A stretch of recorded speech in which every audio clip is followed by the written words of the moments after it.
Hello, this is Let's Play Recettear, an Item Shop's Tale. I'll be your commentator, Deceased Eldrick. Huzzah! Yes, I kind of paused for a second on the name. When you see this name, this looks like Recettear, because in English, a C followed by an E is usually a S sound. But in the game, they make fun of the fact that it's Recettear because it sounds like Racketeer. I only point this out now because I will call it Recettear. I hate the Recettear. I would have put a Q in it. That would have been, better for a K sound. I debated showing you a new game, but the first part of this game is all cutscenes and no gameplay. And, really boring tutorials. Boring after you've already played through them twice like I have. So we're going to skip that and go into my saved game. I'll show you a little bit about this. So here's the store. The store is called Recettear. The little girl here, let me see if I can get a close-up on her. Boom! Her name is Recette. And that's who you play as for most of the game. Well, kind of. And then this is Tear, a little fairy. The storyline of the game is that your father owes money, quite a substantial amount of money, to an organization that Tear works for or has been hired by or something. And instead of just kicking you out of the house and selling your house to get back whatever money they can, they decide instead that Tear will teach you how to run an item shop, and you will sell equipment and other items to the townsfolk and the adventurers nearby and get their money back. And if I show you, for example, the map, and what sucks is this is Fraps, so I can't point with the mouse, but you can see it. There's a big red circle around it. Today, 80,000 Pix payment due. Pix is just money. And you can see at the top I have 147,000 Pix, so I'm in no danger of not making this payment today. What else can I show you? Well, nothing here really on this screen. So you go around, you buy items, there's a Merchant's Guild, and because you're a member of the Merchant's Guild, you buy it low, you come back to your shop, you sell it high, you earn money. It's good. And the game is nice in that. Let's go back here and go down to our Merchant level. It adds a little bit each time. So you start off, and you see, just says starting level. Starting at level 2, customers start selling items to you. So now you can buy items from them, and they understand buy low. So, well, they understand that you buy low. So they're not expecting you, necessarily to lay down full price for an item. Starting at level 3, you can take orders. Level 4, more items become available in the market and in the guild. Starting at level 5, you can start fusion items. I'll get to that in a moment. Level 6, you can change the wallpaper. You can kind of see like the palm trees and the clouds on my wallpaper. That's a higher level one. I can take advance orders where people tell me, I'll come back in 2 days and I want you to have 2 books or 2 swords or something. And you have to make sure that you have them on hand to sell it to them. Level 8, you can change the floor. I have changed the floor. You can see that it's the stonework. Normally it's just wooden floors. And right now, I can change the carpet. I don't have a new carpet yet, though. And then there's some other stuff, but I don't know what it does yet, and there's 50 levels to gain.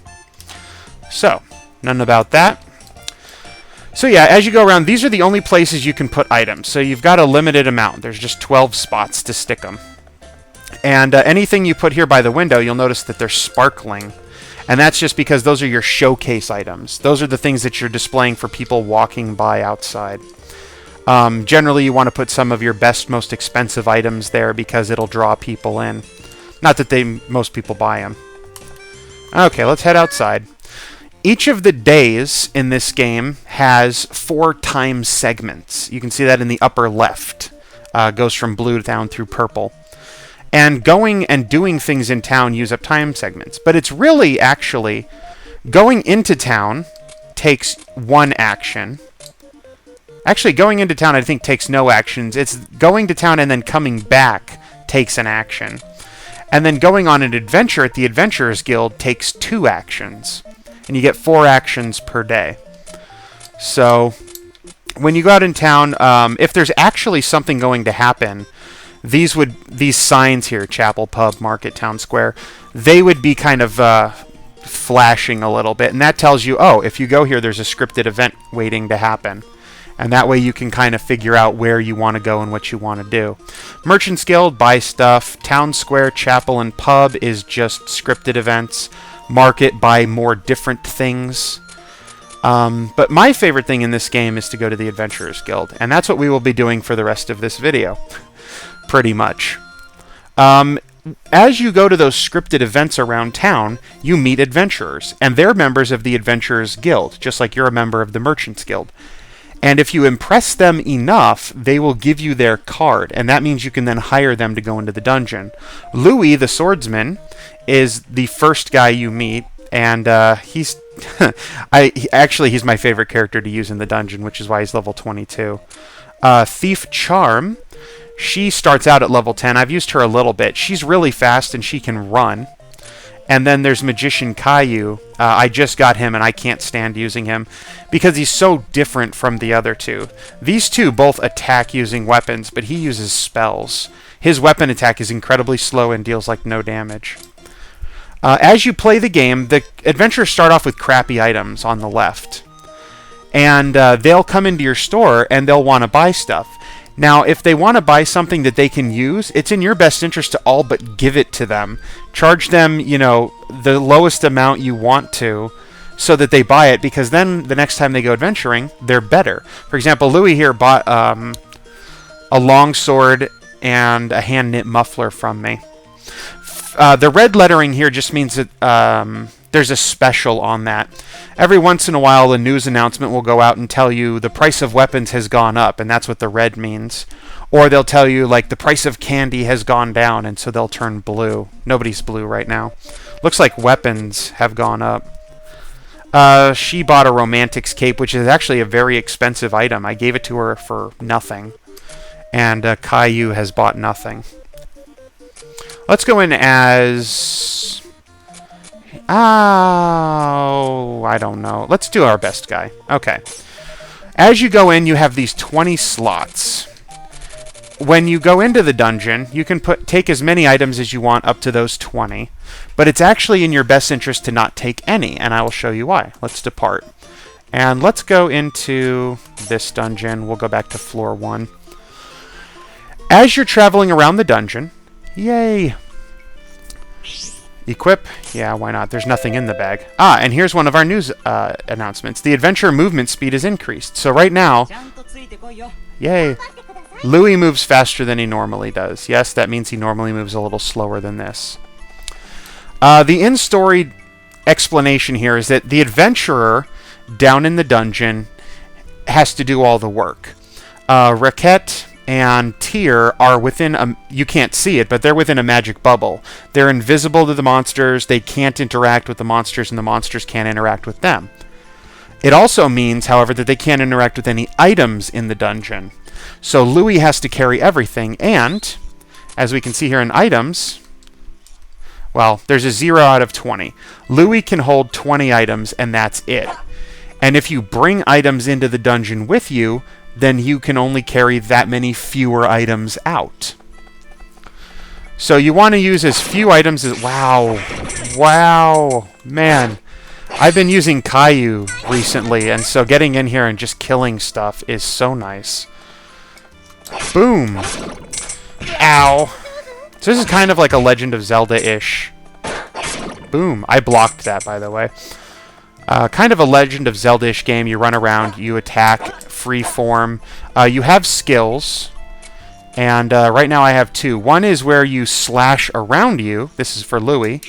Boom. And one is where you send out sort of a sonic boom. You use those skills as needed. Right now, it's actually easy enough for me to just kill people. Ah, there we go. Pick up powerful anti-venom. Easy enough for me to just kill people using the sword. And actually, in the early game, when everybody's very weak, especially Louis. Louis starts out at, like, level 1. So you're lucky if you can kill too many monsters. Honey's expensive. We like that. That's a trap. Right now I'm moving slower than normal. What did I want to say? Oh, in the earlier levels, they kind of rely on the fact that you are so low level that you can't... Ow! I didn't even notice you. Get out of my way, punk. They rely on the fact that you're low level. It takes a lot of hits to kill a monster. You have very few hit points, very few skill points, and low defense, so monsters deal a lot of damage. And that's sort of their balance mechanic. This guy drops a bomb. This will blow up in just a second here. Oh, he blocked. You punk. I hate you.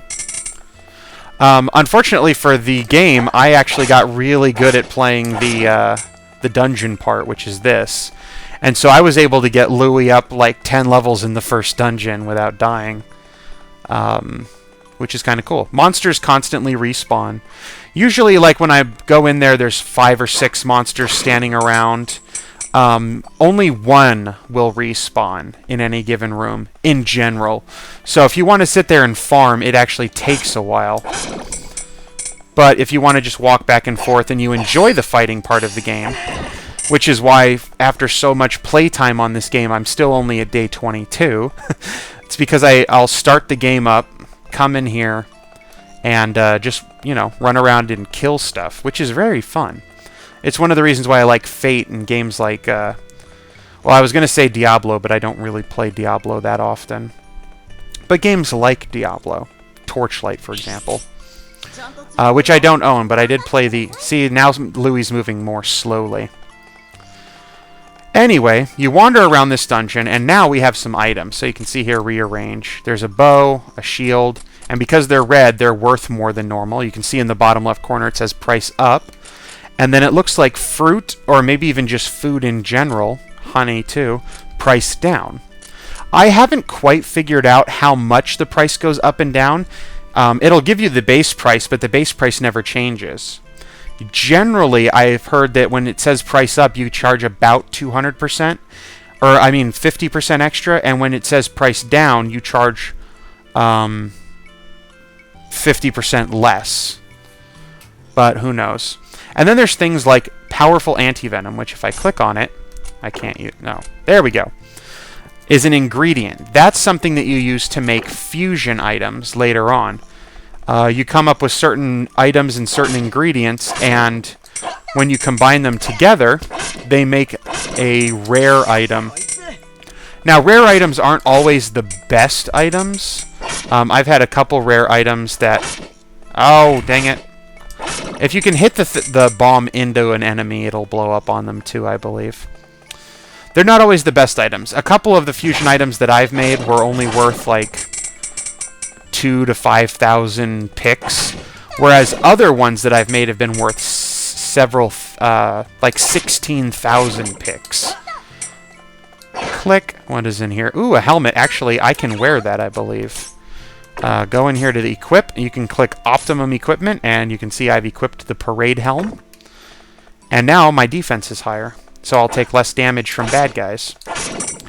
There is a system like Final Fantasy Tactics, where if you hit an enemy on the side or in the back, you do more damage. Ow!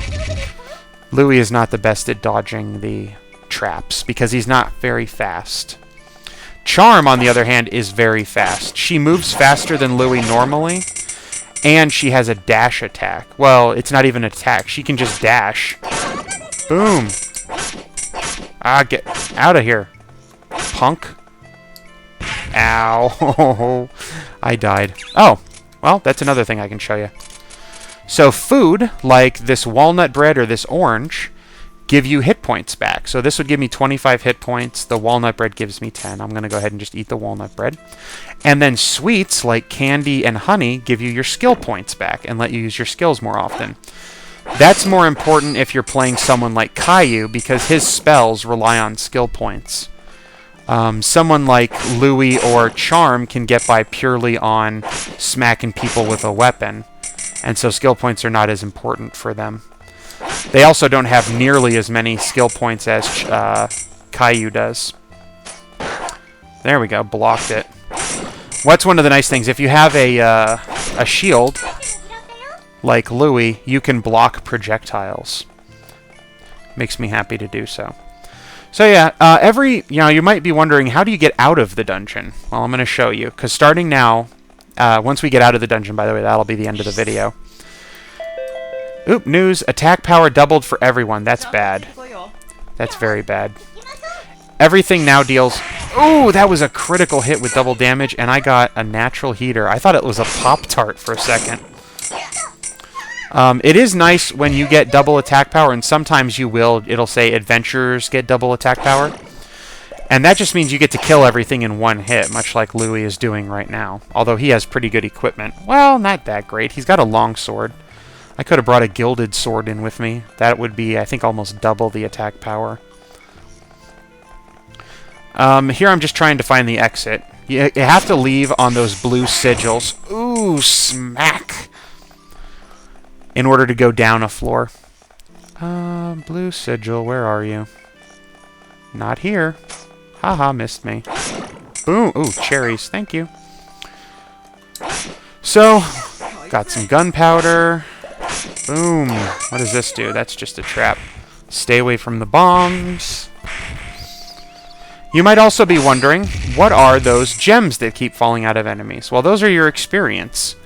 As you kill enemies, they drop gems, and you'll see I have a chain.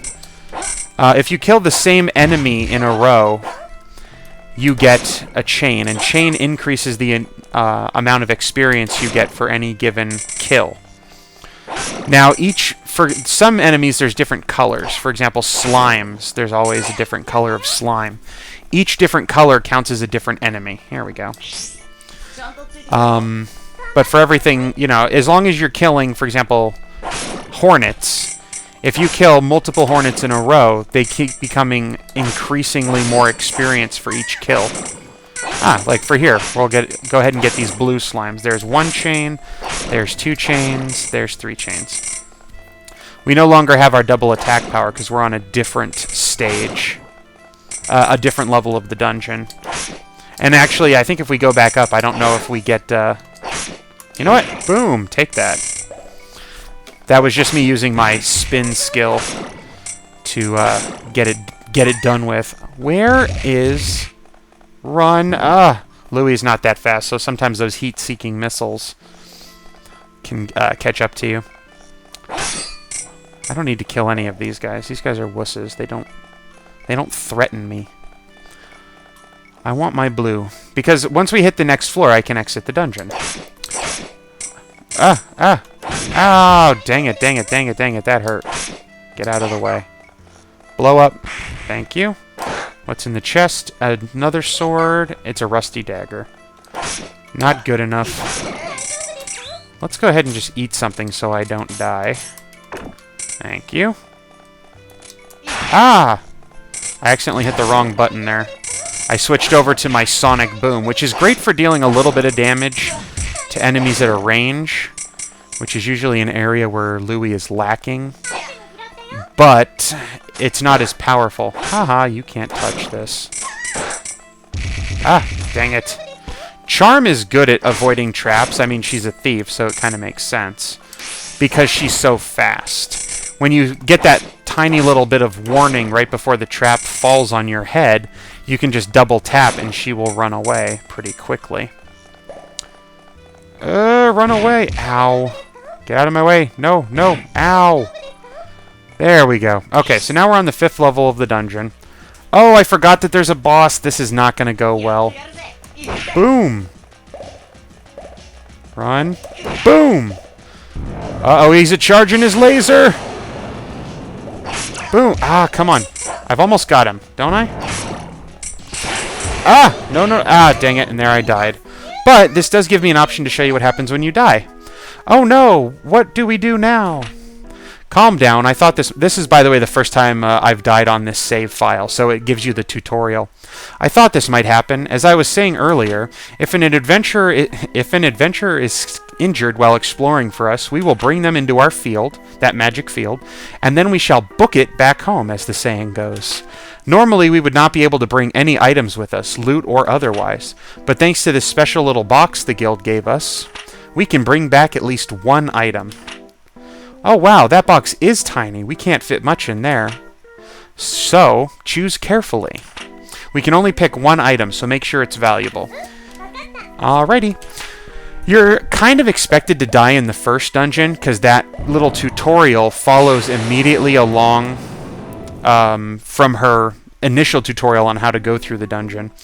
So here, notice how I only have one slot. So I fill my slot, and I go down the list, and I pick the most powerful item, or the most expensive, which in this case would be the Parade Helmet 2700, unless I missed something. Nope, that's it. So I would pick the Parade Helm, and then I would confirm. We drag Louie's body out, we get our Parade Helm. On the other hand, if I had beaten the boss, what would happen is a door out of the dungeon would appear, and then a portal to the next level down would appear, and you would have your choice. Leave the dungeon now, or take the portal to the next level and continue, and you have to go through another 5 levels of dungeon to get out. So basically it pays well to just go through 5 levels of dungeon, because then you get out, you get all 20 of your items, and you get, it really beefs up your inventory. So here, like today, I sold some beef bowls. This all happened before the save game. Bought an unthankful statue, found the Parade Helm in the dungeon. And now here, I would pay her 80,000 picks. Yay! Paid. And then she says, this is the payment, and all is well. Yay, omedetou gozaimasu. Yeah, quite. Yay! Okay, ganbarimashou. Yatta! They left the Japanese in, despite translating all the rest of the text. And here's the news report for today. The price of accessories has increased. The price of sweets has normalized. Your fortune for today, uncertain. The last little bit of the news is always useless. And then we would start the next day. The lighting in the shop changes. You'll notice it's slightly different, and that's because now it's right in the morning instead of the evening. And if we head outside, you can see... Crud, there's no scripted events, so I can't show you one of those. Anyway, the last thing you'll do, and I'll do that real quick, you can open the store. You sit here, townspeople file in, and then, for example, the old man says he'd like to buy a treasure. So I head over here to my treasures section, and I see what I've got, and let's sell him this unthankful statue. It's really cheap, but some of the old men don't have a lot of money, or they're just really cheap, and they won't pay for stuff. So I'm going to sell it for 160. There we go. I get deal. I gain some merchant experience. And who's next? Another old man, and he wants to buy a treasure as well. Well, here I'll show you what happens if you sell him a bigger one. And maybe he'll be one of the ones that'll actually pay for it. So, let's go up to... There we go. 52.50. Will you buy it? He doesn't have that kind of money. He's a poor guy. Yeah, see? He doesn't have enough money at all.